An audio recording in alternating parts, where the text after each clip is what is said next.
So we heated this up with the torch, took a chisel to the back side. This took us 10 minutes, maybe? Yeah, maybe 15 minutes 15, to get that off there. That was probably the hardest fight I've had on this bus, but it wasn't so bad. I fought some of them for hours before, but we're getting ready to put the new one on. We'll preheat it and then pound it on there. We're going to use a pipe this time now that we're at a shop where we actually have a pipe we can use. We'll put these on, but you can see where the surface on it is so worn that there's no way for the seal to seal on there. We've run into a little problem here. These wipers are a slightly different diameter, which that's already like a 0 tolerance fit on there, but I have to measure it, but it's many thousandths different size. So like as where this one, if I put it on, it gets tight just after that little grease mark right there. That little mark right there. And I put the new one on. I mean, it's right here. So there's no way that's going to go on there. It's completely the wrong size. So whatever that part number is, either that's not right for the 4104, or maybe we have a different axle on here. Let's see if I can find a part number on this one.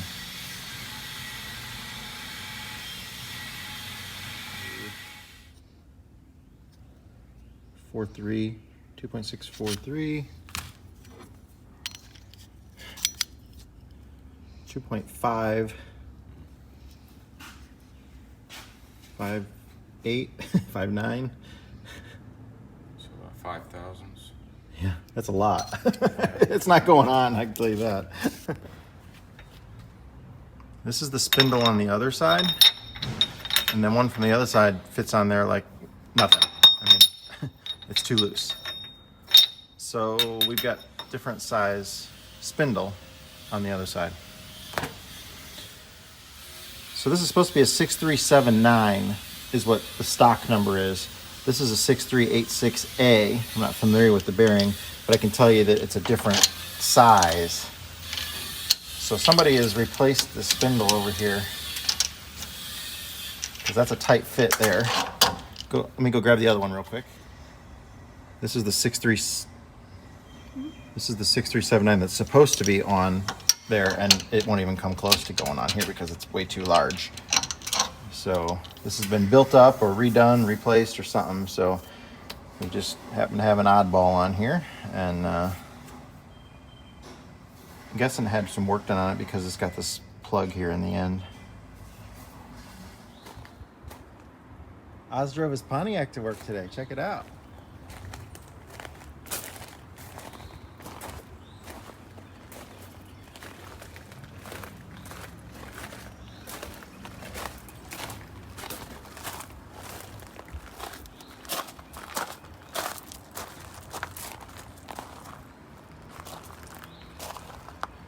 Get the inside of it. I will. Just try not to walk through the mud.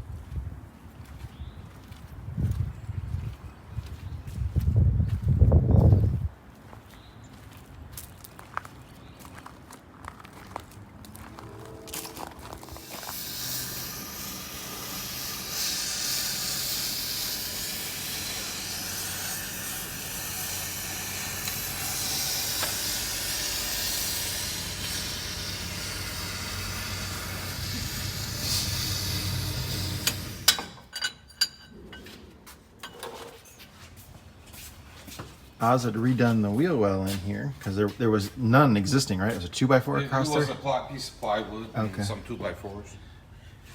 So they did a nice job with the plywood and everything, but I just wanted to go back with metal. Yeah, sure. Keep the water out. And I had that checker plate, so I just used it. It's the prettiest wheel well I've ever seen.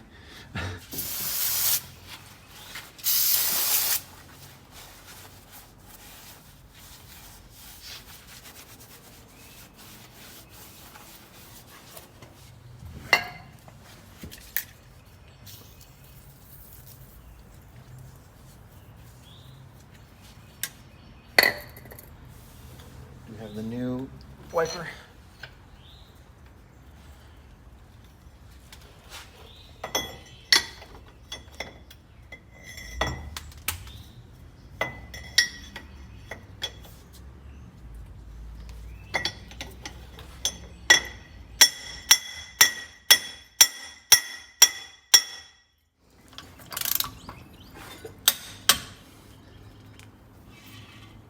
dragging that you hear is the brake drum, brake shoes. Look, it's spinning nice. I can get more than a full revolution out of it. Okay, so now I just need to bend that tab over. I think the chisels are behind. Maybe one of those smaller chisels might work better than that big fat thing. Is there one smaller than that? Oh, here it is.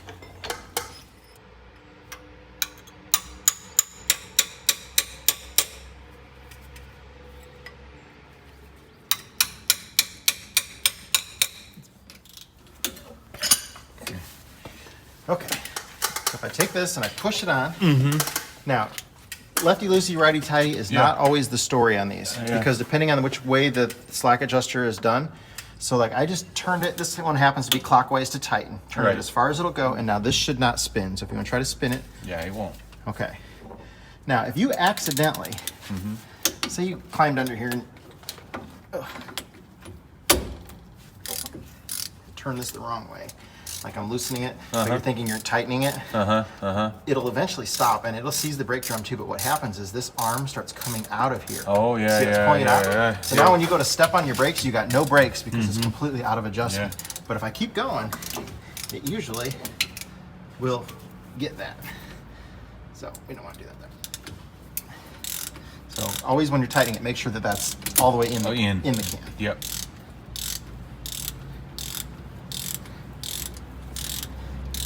I'm just trying to show you how not to screw up. Yep. So all the way tight, doesn't move. Brake to confirm it doesn't spin. It does. And then on the front one, just back it off anywhere like a quarter to a half a turn for the front. I'm gonna, because there's some rust in there, I'm gonna go a little bit more than a quarter. So we're 1/2. Yeah. And it should spin. Yeah. That's dragging a little bit much, but I think it's because there was a lot of rust inside that drum. Because we pressure washed it and it'll eat itself out. Yeah, but I'm gonna go ahead and take just a hair more out of it. Okay. About a 1/16. And then after you drive it, you'll adjust it again and it should be good to go. Okay. So that's not gonna cause it to overheat with that little bit of dragging. How often do you adjust them? About every 5,000 miles for sure. Technically, you're supposed to do a pre-check inspection every time you drive, and you're supposed to watch how far this comes out. So if you get like a tape measure and you glue a magnet to the end of it, you can put stick it on here from the underside and have somebody step on the brakes and you'll see how far this comes out. On the front brakes, it can't move more than like a 1 3/4, or there's a DOT number, I don't remember what it is. Okay. But it usually moves about 1 inch to 1 1/4 inches. The rear ones are like 2.5. I think 2 1/4 might be the limit. But if it's out of adjustment, then it moves really far. So as long as you've got it dialed in right, you should be good to go. 5,000 miles is a pretty good number. Okay. And then don't forget to grease all this stuff up. Yeah. So this just needs the hubcap put on the end of it here. Otherwise, if you want to throw a garbage bag over this, so dirt and grease or shit doesn't. No, I can just put it on there temporarily. Well, it's kind of shitty right now. It hasn't been cleaned or anything. Yeah. So. Yeah. Okay.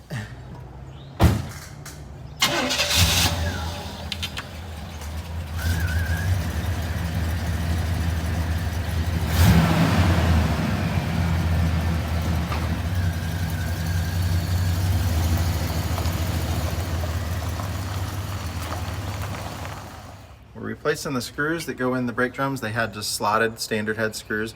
So we ordered new ones these are Phillips head, and then we're putting the Never Sees stuff on them so that the next guy, which will probably be me, Or me. won't have trouble getting them off. Yeah, it won't be anybody else. Because I think he was talking about bringing the bus down to Tennessee to get new brake shoes put on it. Up to Tennessee. Dang. We're gonna have him replace this support because if you look at it here, it's all rusting out, and that's what holds the engine up on there. So we're gonna replace that. Right now, we're gonna start it up. I'm gonna do a little governor buffer adjustment here just to smooth it out just a little bit.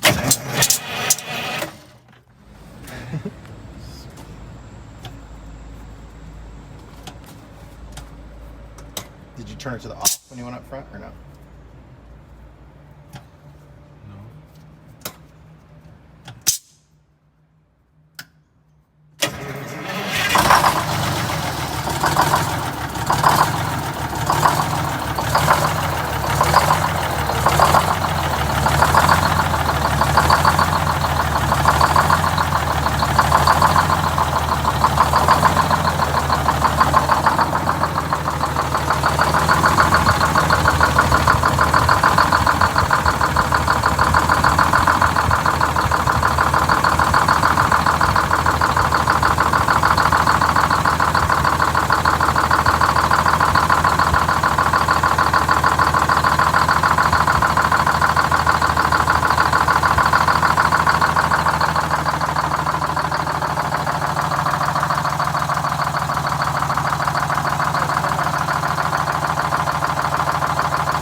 step on the clutch pedal.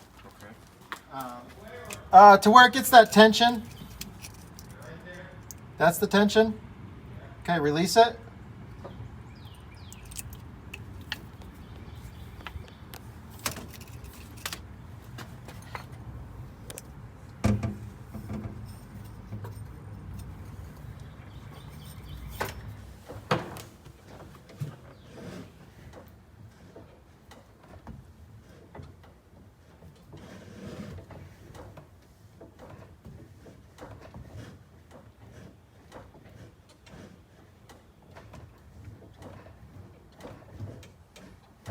There. How far is that moving?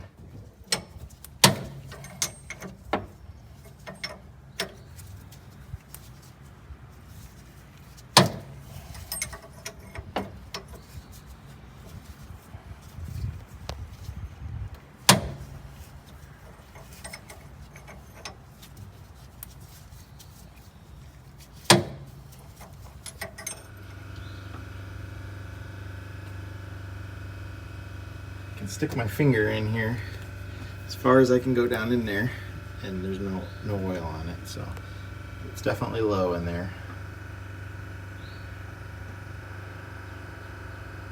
So we're going to go ahead and drain what's in there and then fill it with new. That way we're good to go. That's the rear end.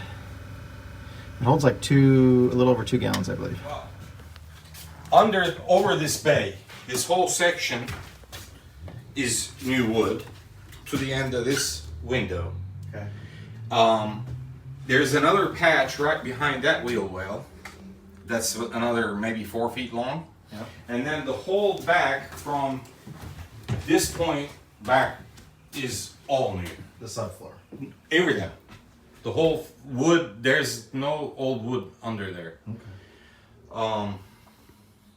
So the next job is to finish the front. I have to change the flooring under the driver's seat Yep. because it's full of holes and Right. there's a 2x4 supporting the floor underneath in I that saw that. in that cubby. Because that affects your clutch movement and everything. Exactly. So all of that I'm gonna replace. That's why when you replace that under there, you may have to do another clutch adjustment right because it's gonna move around. yeah. Yeah. So then the next job is all of everything up top above the floor, Yeah. the sides and the wiring. Of course, I have to start tackling at that point. Plumbing. I have to decide what goes where, right? And all of that. I'm going to use the same insulation Juan used in his bus, all the way around. Yep. They have it at Home Depot. I looked into it. It's better than this styrofoam stuff, it seems. Get rid of all the spray foam that's everywhere. Yeah, you hate spray foam now, right? Now I do. I used to like it at the house. I used it all the time, but now I hate it. When you got to dig into somewhere where it's Yeah. at. Yeah. Unfortunately, I'm gonna have to get this down too, because I'm gonna redo all. I don't want Insulate. to leave that. I'm gonna do all the insulation. Yeah. Well, what's behind the factory stuff is shit. It's Yeah, almost yeah, nothing. yeah, clearly. Yeah. Was this factory? This whole thing here? There's like a vent here, opening. I'm Whatever. gonna say maybe yes. Looks like it, right? Yeah. No. no, That's it's where not. a refrigerator used to mount, Uh, and that's the vent for a refrigerator. Somebody, Okay. I didn't pay attention. That's on the outside, but yeah, somebody's Yeah. added that. Okay. Yeah, we're gonna redo. I'm gonna get rid of the rooftop ACs, both of them. I'm gonna do mini splits, at least one, maybe two. I don't know. Probably two, right? Yeah. Other than that, change the windows. The two on that side, one on this side. Going with the peninsulas that Yeah. it's gonna get from my buddy Jim. Hopefully, yes. And then, then I have to decide on the whole floor plan, what goes where, and it'll be white mostly inside the bus, and except for like countertops and shower floor and things like that, we'll have to decide. But I like the wood. If I ever do wood, it'll be light colored wood. Try to make it as bright as possible inside. That's at least where my head is. And Lori likes that too. She's been looking at pictures online of people doing like school buses and things. Yeah. She found one the other day. It was very light colored, like pine colored wood and white and black tile here and there. So yeah, a lot of work, but Yeah, you're in pretty deep. yeah. We opened the Pandora's box. Now we're in it. It's a hell of a metal flake on it. This is candy apple red. Yeah. Wow. Yeah, but everything is factory except the master cylinder and the brake booster. I changed them. Alternator might have been changed at some point. I did not. It works fine. And is it the 73? And it's got how many miles on it? 71,000. Yeah.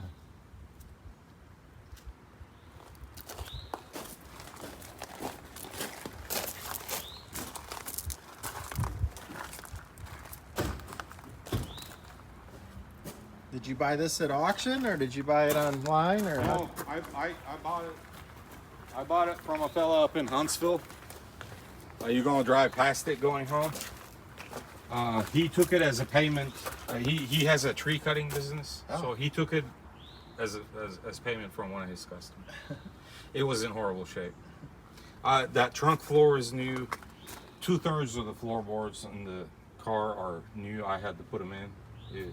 It sat in some field somewhere for years and years, and it had moss growing through it. So what do you buy this? They reproduce the stickers for the trunk and stuff, or? Yeah, Wow. you can buy them. Wow, that's cool. Reproduction stuff, but it makes it look. Oh yeah. No, it's beautiful, and the top on it is nice too. Did you do that? I did that. Yeah, I did the vinyl top. It had vinyl top, so I went back with it.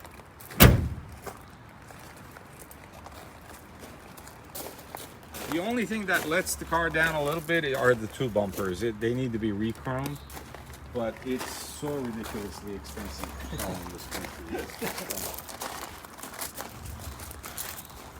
Like $1,000 to re-chrome that bumper, that one bumper. It looks It's pretty just- good though. I wouldn't. Yeah, I mean, you know, it's pitted a little bit. But yeah, No, it's runs a great. beautiful car.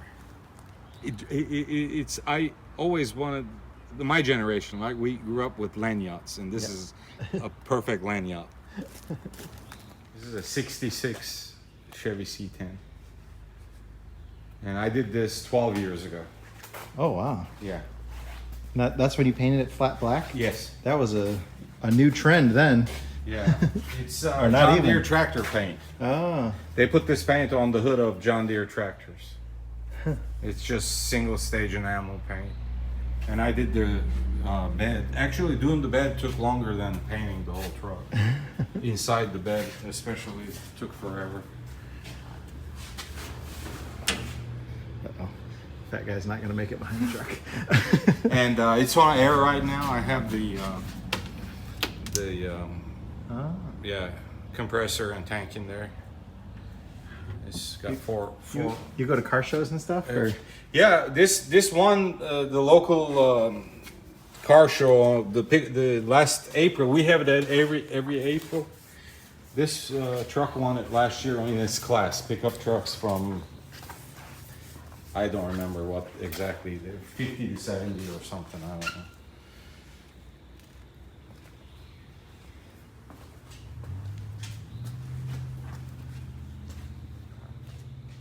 And the console was handmade too. I need something to put my arm on. Yeah. This one shifts just like your bus. It's column shifter. It's still got the original. This truck has now I think close to 80,000 miles. Wow. It's everything is as it came from the factory, except of course I painted the block and stuff. It's still got the straight 6 250 cubic inch GM motor, original transmission. Same brake master cylinder. Yes, yes. All drum brakes all the way around. No, that's nice. The way I figure it worked in '66, it Yep. should still work, and it does. Okay, well this job is all done for now. He's going to finish up everything else. He's quite capable of doing it, putting the airbags on. He removed most of them anyways. He understands how to do it. Shocks, we got to get 4 more, so that's no big deal to put. That's just a couple bolts to throw those on. And he's just going to keep cleaning and getting things ready to go. But everything as far as the drive line and everything is ready to go. He's got 1 more bolt to put in the drive shaft, and then that one that's missing from the U-joint.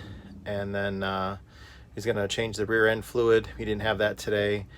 He's got to get that special size for that wiper. He's going to take that one to a machine shop on Monday. He already called a buddy who's got a machine shop, and he'll take the old one and they'll measure it and they'll cut that one to the right diameter, and then that can go on there. So I can't put that front hub together because that wiper was the wrong one to go on there. It's an oddball axle on there. That's the spindle. That's very strange. It's the first time I've actually come across that. It's not a total surprise though. I just hadn't seen that yet. Yeah, we're gonna head back to Tennessee now and go back to the property and chill for a few months, I think is our plan. Just kind of boondock out there and get some things going on the property, see if we can set up to get the electric and that kind of stuff. But we'll see what we get on the schedule for, but if we get electric and water out there, we'll be golden, and then you get the septic in. So anyways, we're gonna wait till tomorrow. We don't want to drive those country roads in Tennessee at night, so we'll leave here in the morning tomorrow from Birmingham, and it's only about a 3-hour drive, I think, something like that, so not too bad.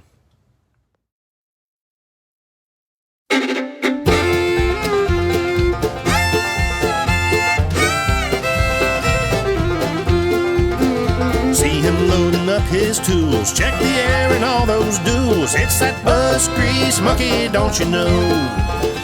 Well, he's got a long hard ride in that pre-war silver sides. Get that bus grease monkey on the road. Well, he's got that hammer down in that 47 Hound. It's that bus grease monkey on the road. He travels all around and he's coming to your town. Get that bus grease monkey down the road.